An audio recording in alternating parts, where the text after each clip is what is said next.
Корпорация развития Якутии и Фонд развития Дальнего Востока создали совместную инвестиционную платформу. На Восточном экономическом форуме, который проходит во Владивостоке, Фонд развития Дальнего Востока, правительство Якутии и Корпорация развития Республики заключили соглашение о совместной реализации инвестиционных проектов на территории региона. Под документом подписи поставили генеральный директор Фонда развития Дальнего Востока Алексей Чекунков, глава республики Егор Борисов и руководитель Корпорации развития Геннадий Алексеев. Партнером фонда по привлечению инвестиций в промышленные и инфраструктурные проекты выступит созданная недавно Корпорация развития Республики Саха. Таким образом, будет установлена системная связь между федеральными и региональными институтами развития.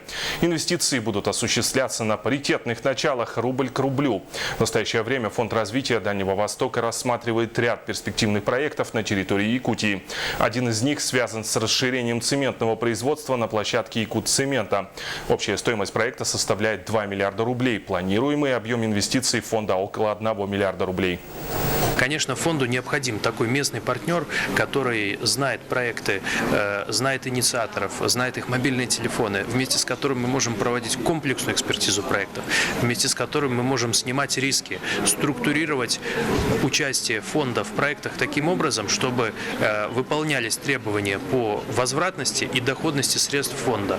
А тот факт, что вместе с нами будет в этих проектах участвовать финансово Корпорация развития Якутии, это же означает еще и то, что якутский бюджет, якутские налогоплательщики будут выигрывать от качественно проинвестированных денег, поскольку эти деньги также будут возвращаться с доходностью.